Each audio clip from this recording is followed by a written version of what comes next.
Hi, I'm Kimmy Berlin, the co founder of Build Up Boys. And this month I got to speak to the very talented, smart, funny, deeply human and feeling Dylan Marron, who is the host of the podcast Conversations with People Who Hate Me. And you can hear more about how that developed. And he has an upcoming book to be published by Atria in spring of 2022 called Snowflake, entitled Snowflake. And it's about having difficult conversations, empathy on the internet, and wielding softness as strength. And so I really wanted to talk to him about what he thinks young boys need to know in order to become more empathetic men. And I loved what he had to say. I hope you enjoy. Oh, you should probably know that we start out talking about his eyebrows, which is super random, but it's what happened. Well, my hair definitely was a journey. I think my eyebrows, and I say this with love for them, they're listening, they're right here. So I don't want to like say anything too disrespectful. But I will say that I like neither it with my hair, I went on a journey of like really not liking it to then really loving it, to like make up for the lack of love I gave it Yes. earlier. Yeah. Whereas my eyebrows, it's like I was like neutral slash leaning negative on them earlier, and now it's like neutral, love them now, like neutral leaning positive.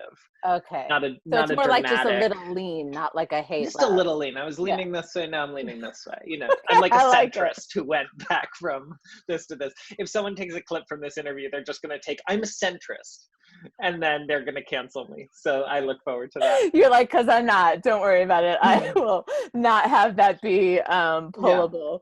But that That's seems to be the greatest sin on social media these days. yeah. It really. Be a conservative all you want, but if you're a centrist, that's it. The worst thing you You're could ever out. be. We're sending you to You're an out. island. Yeah. Yeah. Oh my So, God, I but love it. that's I'll give them, for those people who would like to edit this, I'll give them a lot of those.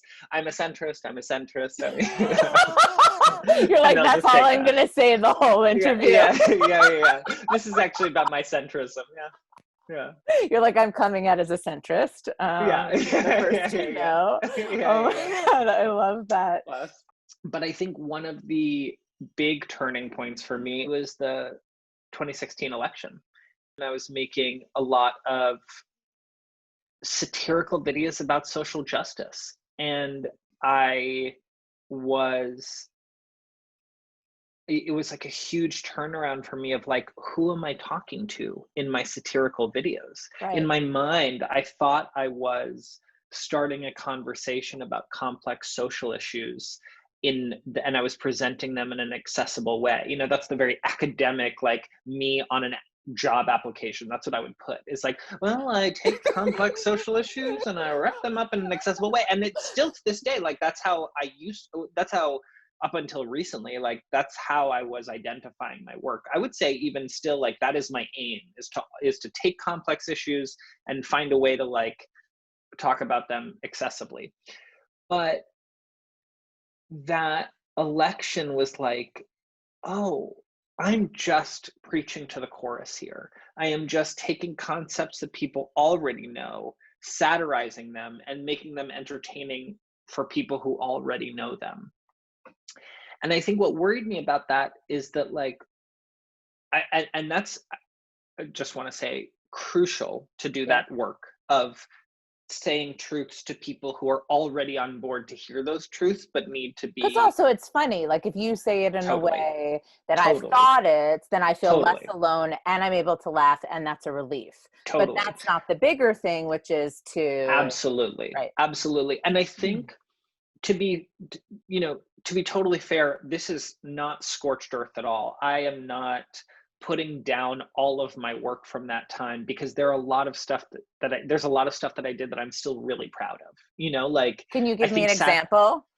I mean, I did a video called Happy Heterosexual Pride Day where I wished straight people a happy pride. And that was in response to all the straight pride day that was trending. And I still, to this day, I'm like, this says what it says. It's not, it doesn't veer nasty. It's not like berating straight people. It's more lampooning the idea of a heterosexual Pride Day, which is also every day. Today's Friday or Saturday or Sunday or Monday or Tuesday or Wednesday, or it's Thursday, which means it is Heterosexual Pride Day. Hi, I'm Dylan Marron, and as an ally, I wanted to celebrate the brave commitment of straight folks to love out loud in a world that encourages them to do so. Now, to understand a little more about why we celebrate heterosexual pride, let's go back to one of the earliest documented straight couples ever, Adam and Eve. Adam and Eve met like most couples in that she came from his rib. Blah, blah, blah, so typical. Maybe it's a straight thing, I don't know. Nude, the only humans on Earth, and totally fictional, Eve and Adam dared to love each other because God told them they must. Adam and Eve, however, were dealt a deafening blow when they were evicted from their home, thus creating the first known cases of heterophobic housing discrimination. But they didn't let bigotry get in their way. With a strong-willed determination that only exists in symbolic creation myths, Adam and Eve walked out of the Garden of Eden, thus creating the first documented straight pride parade. As time went on, heterosexual humans continued to fight against adversity, plagued with challenges like pregnancy, marriage, and universal acceptance. Tired of not seeing themselves represented in media, they invented media so that they could see avatars of themselves fall in love over and over and over again in what is now known as every movie ever. In the 20th century, when gay people were invented to threaten their love, they found ways to become even more divisive. Thanks to the bravery of straight people throughout history, you can see heterosexual pride parades throughout all parts of the world, literally any time a man and woman walk down the street, unafraid to hold each other's hands. Are you a straight person who is breathing? Then you are taking part in heterosexual pride simply by breathing easier, knowing that you live in a world that accepts you. So, from this ally to you, happy heterosexual Pride Day. Every day, which coincidentally is the same day that we celebrate white people and men.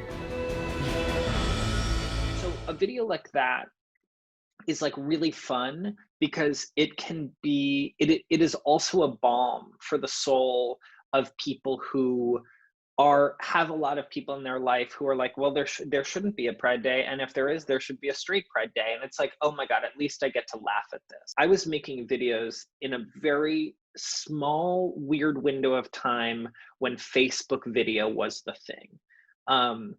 These videos weren't primarily living on YouTube. They were on YouTube, but I didn't really interact on YouTube that much. They were on Facebook, and that's not an irrelevant detail, because all of these messages I was getting, I could click on the profile of the person who sent the message and I could learn almost everything about them. I could see their hometown, I could see their school, I could see their job, I could see their family members, I could see pictures that they shared of a family reunion, I could see like what kind of memes they were sharing.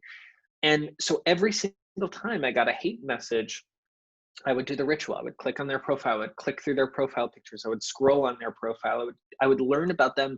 And truly, it wasn't this like intentional study. I wasn't like, all right, time to take notes on who they are. Here's my spreadsheet, and then I put it up. So what I was doing, again, this is, it's a lot of creative projects start as instinct and you don't know what they're going to become, and then they become something later. So I was not, as I took these screenshots and went through their profiles, thinking, this is so that in a year I will start a podcast based on all of these and I will call all of these people.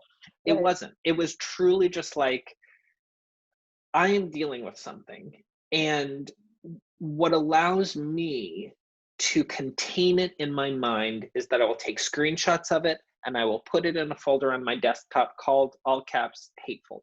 You know, like this person was hugging their dog and they also told me to die, and both exist, right? Yes, that's it. That's it. But I couldn't articulate that at the time. You just do these things, right? You know, coping mechanisms, they're not academic, they're not intellectual, they're entirely emotional.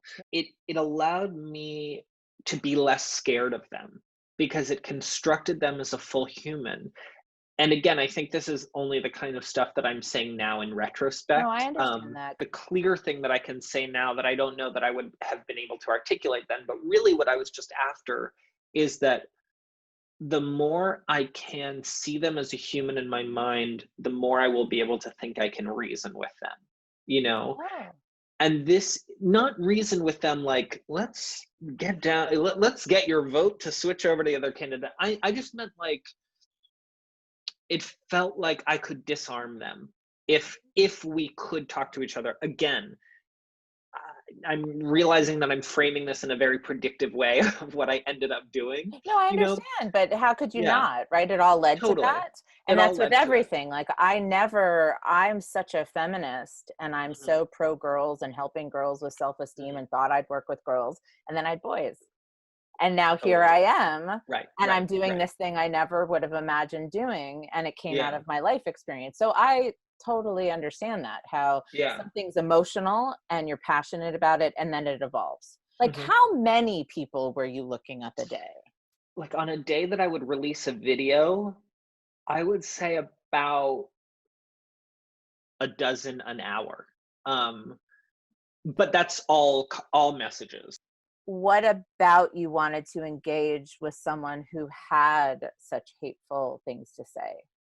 Well, it came up somewhat serendipitously because I was doing slideshows, you know, where I like would do a comedy show and I would show a slideshow of some of this hate, some of these hate messages, and I would use those as the setup to my punchlines. And then one time I decided to film one of those slideshows, you know, blurred out their last names, blurred out details of hometowns and blurred out their pictures. And so I filmed myself doing that slideshow. The slideshow went out and one of the people in the slideshow saw it. And I think sometimes the universe will send you the thing that you've been trying to do in the most plain way. And I love that. He was actually hurt that I had included him in the slideshow, because the truth is, now this is also like part of the public-private divide that is very weird about Facebook, which is he was like, I'm surprised that you would share, you would like, you know, in your slideshow share posts of mine. And it's not like I was like digging into his private files, you know, I was like on his publicly accessible Facebook page. Right. And but at the same time, it's like both things can be true at the same time. He hurt me with his first message, and maybe I hurt him by sharing his posts. And in his first message to me after seeing the video, now our message history is very, very funny, because the first message is from him saying, you know, like, being gay is a sin, right? You're a moron and being gay is a sin. The next You're message, like, where do we go from here? Yes, the next message, and there's like a 3-month gap, and the next message is, hey, I saw that video where you shared my posts. And I'm surprised, something to the effect of like, why would you do that? But I'm curious to hear your side of the story. Here's my number. And then he shared his number. So in the slideshow, my the story of the slideshows, it starts with like, look at all these hate comments, look at all these hate comments, look at all these hate comments. But let's take a closer look. This is, after all, on Facebook. And then I show this person, Josh, and I go into his posts. And what I'm showing in his posts is that he's like a full, real human. He's expressing the things that I feel too. He's expressing hopes and dreams and loneliness in some posts and sadness in some posts. And I'm like, look at this 3-dimensional person. So then what I did at the end of the slideshow is, because he lists his employer and hometown, I called his employer and I left a positive customer review for him, like an anonymous positive customer review. So the weird thing is that it's like, in this weird way, I was trying to reach him. Like I was trying to reach him but I wasn't doing it directly. And then he responds to me and he was like, well, here's my number. He was very direct, right? He was very direct. And it's so funny because it's like, oh, I could have just done that. I could have just been like, do you want to talk, Yeah. And so we spoke the next day. And when we spoke, I just remember, like, he was this very kind person. And he also still believed in what he said to me, not about me being a moron, but You're like, but definitely about going to hell. but definitely about going to hell, definitely that being gay is a sin. I remember on that call thinking, I want to do this with everyone in my inbox. And that's exactly what we got. So that's interesting, because then it wasn't some decision of, I'm terrified for my life. I feel like I'm being ripped down. I'm going to have the courage to confront this, like as if you're facing some angry crowd that's trying to beat you up. More this organic way of finding yourself in these relationships. And so part of it was putting out content. And then the other part was then taking the responses, creating more content, and then having that kind of spark the next phase of your life. And I feel like you engaging in a nuanced conversation when everything in this culture is so polarized is really radical, right? Like, it's so radical to be able to do that, because it's so hard to do it just within yourself, right? Like, we have these competing things within ourselves that we are tormented about. And then to engage with someone else about it, it's even harder. So what have you learned about emotional nuance, like within yourself and with others? Well, I have learned that everyone has that reservoir somewhere within themselves. If they allow you to visit that reservoir is a different story. Whether or not there's an openness to it. Whether or not there's a path around it, whether or not the parks department, like, do you need a machete? Like, what's going on? It's like, is it a reservoir that's in like a mountain somewhere? Or is it a reservoir like the Central Park Reservoir that's like, run around it, honey, come on, come visit. Right. Totally. So everyone has the reservoir. And the truth is, it's about creating a space for people to share that. And one of the, this is kind of like the steps that I learned is one of the best ways. So if we reframe this as like the best way to reach that metaphor, or best way to reach that metaphor, best way to reach that reservoir. Let me take that again. So the best way to reach the reservoir in people. So the steps to kind of like best reach that emotional core of someone is to make them feel as safe as possible. To make them, and for me, what that looked like is making sure my guests knew that I wasn't going to dupe them. I was clear that we were recording, and I was clear that we were going to talk about what they wrote me, And I also, one of the biggest things I had to get over is to explain, this is going to be edited, and I know that will send off red flags for you. I just want to be clear, this is going to be edited to just enhance your words, to synthesize what we talked about, not to mince your words. Yeah. And so that was a little more challenging before I had any example episodes to show. And then a lot better when I was like here and they could be like, oh, okay, I see what this is. Okay.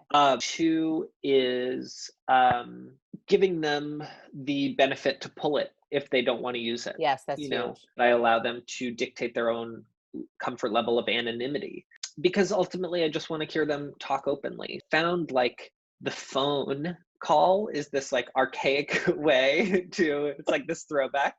But to me, it is the thing we most need now. So a Zoom call, like a call like this with you, is lovely because you're incredible and we're like friends. Do you know what I mean? Whereas we love each other and we're sisters. Don't tell each other we're getting married. the sisters who are getting married. What we're doing right now doesn't feel like any sort of invasion Right. of privacy, because I'm so thrilled to see your face and have this conversation with you face to face. It's different when there's a tougher starting point for the Yes. conversation. What you're trying to build a path is to that reservoir, not to like a news story that you might have totally different facts on than I have. Right, which is probably the case. And It's also then it's intellectual, and totally, what you're talking about is so deeply emotional. You know, someone completely. saying that you're sinning because of who you are, Hmm. someone saying you deserve to die or you're this or that or whatever. It's just so emotional.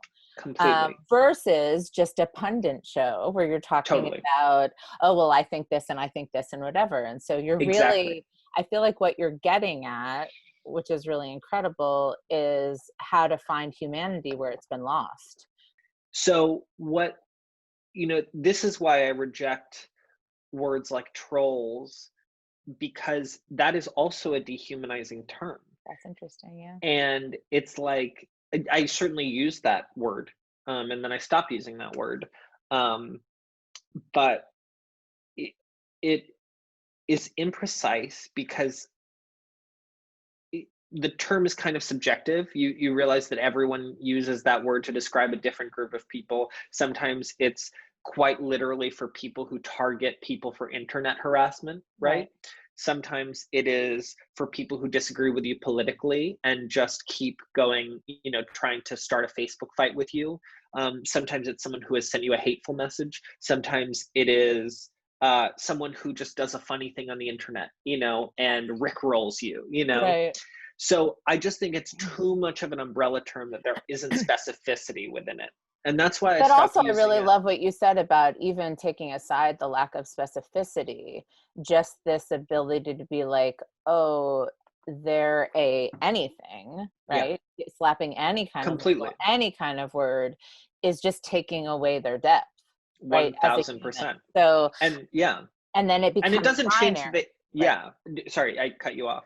No, it then like leaves us in the problem we're in, which is this binary world. It's black or Yes. white, or it's, They are good or bad. right, or Yeah, whatever it is. And I'm just learning like everything's a spectrum. Mental health's a totally. spectrum, gender's a spectrum, like, Yes. and we need the ability to experiment and express and really interact and engage with other people in that spectrum and within ourselves. What would you want specifically? Now, here I'm saying I don't think gender should be binary, and I don't, but given that it is right now, and Hmm. given that girls and boys are given such different messaging and there's different Mm. gender pressure, what would you want like little boys to know?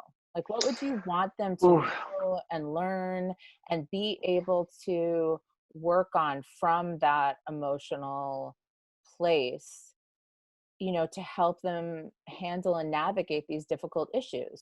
Boys and men um, have been dealt a really tough hand when it comes to emotional literacy and the ability to talk about emotions. And I think that it's a helpful way to reframe it that way, rather than like to just talk about toxic masculinity as this thing that happened to creep up in so many men, and to instead see it as like, well, actually, there's a big deficit. There is there are clearly many ways that men and boys are at a huge advantage. Yes. And I think there are also some ways in which men and boys are at a profound disadvantage. Um, and this is all about both and. We can talk about both at the same time. We can talk about privilege as we can also talk about these deficits. And I think one way to address that deficit is normalize boys talking about their emotions. Um, for gay boys, straight boys, undefined, like this transcends sexual orientation. Yeah. This deficit transcends sexual orientation. It transcends gender expression. We here on this call are so lovingly free to talk about the complexities and nuance of holding two things at the same time. But in the emotional literacy the boys are taught, it's like there's often not that. There's such a binary for them. It's like, uh, is this what I should be feeling? Is this what I shouldn't be feeling? Or And I can't feel this, so or I'm I gonna can't just feel bottle this. it up. Exactly. Right. Completely. And just kind of teach that empathy, early on. Teach the ability to engage with difference, to engage with that nuance, Yes. to engage with things that don't necessarily make sense, to hold them both, right? Totally. But that, to me, that tolerance, like if we can tolerate that tension, then I think we have a shot at being a better society. It's Yeah. that intolerance of the emotional tension that makes someone want to just be like, you know what, I can't handle this feeling, I'm gonna fucking kill myself. Yeah. Or I can't handle this feeling, I'm just breaking this off instead of dealing with this conflict. Or whatever Totally. it is. Do you know what I mean? It's either this or that versus I'm Yeah. just gonna be in this space. A different name you could call my podcast is Men Talking to Each Other. Like, but the truth is, again, that also erases some nuance, because now I moderate conversations between people who fought online, or between a Oh, that's recipient and a cool. sender. Yeah. So those are like the recent episodes. But I have done conversations between two women. So again, I don't want to say it's just men speaking to each other. I've had some women who are guests who have said something negative to me. But you're like, women have thoughts and feelings about me as well. yeah, yes, they do. But I think the most concise answer I can give is that I want boys and men to be given a space to express their emotions, thoughts, complicated feelings, ideas, free of judgment. Allow them to work those out, that can tap into emotions and feelings, and to know that, like, um, sharing feelings doesn't make us weak. I think it makes us, on the contrary, so much stronger. Yes. Um, and there are different ways that this is popping up, right? It's not just like, don't talk about feelings because that's a woman thing. Instead, use your physical might. It's now evolved to like, don't talk about feelings, just talk about facts. And those two are inextricably linked, because Yes. the facts we focus on are based on feelings we have. and and knowing a feeling about yourself is itself a personal fact. And that is a crucial thing to engage with. So, what I do think is true for a lot of my guests who are men, is that, and this is I suppose this is like, I guess, it's a guess. It's not something I know factually, but what it sounds like is that for some of them, this is the first space where they have been given an open rein to talk about how they feel about something. I don't know. I can't say that entirely with evidence. I'm just saying it sounds like, It this seems is the. like the relief that you hear, if I can Mhm. hear you, that the relief you hear in their voices sounds like someone finally asked them how they feel and they're giving Yes. some space. And it's Yes. interesting you say that, because Peggy Orenstein has a book Mm, called Boys and Sex, and mm, she interviewed college boys about their mm, sex lives and sex culture, straight and gay, black and white, like a mhm. range of boys, and how many of them seemed so desperate to be asked the question, how do you feel? And to have the space to say, this is how I feel. And that there was this, she was shocked by that, because women Yeah. have that. Yeah. Not all women, like, again, we're not going to globalize here, but I that completely. there Yeah. is, as you said, like there is a dearth, like I forget the word you used, but this way in which I think it's hurting boys and men, and then the culture and women, meaning it's Totally. all interlinked, Yeah. right? If someone doesn't have the ability to wrestle with the nuanced emotions within themselves, then of course they can't do that with someone else. Yeah. If I don't have self-compassion, how can I have compassion for you? And there was something else you said that I just want to comment on that I think is really beautiful, and I wish more people would embrace this. There's also this feeling or pressure people have, and this is across board, of like, I need to get the answer right, and I need to know that I can't say this Mhm. and I have to say this, and I can't say this and I have to say this. And you said you used to use the word troll, And then when you started to unpack that and understand what that meant, you stopped using it. And so there's this also acknowledgement that while we go on this journey and have relationships and really let ourselves be vulnerable, we can be wrong about something. We totally can, and we will be. Right. But It's I a think guarantee. there's I think there's a pressure there that people feel so scared to engage with any of that nuance because they're scared to look at their own racism or look at their own sexism or look at their own anything, that they won't be like, okay, I thought this. And that sucks that I thought this, right? Or I felt this, but I don't have to moving forward or whatever.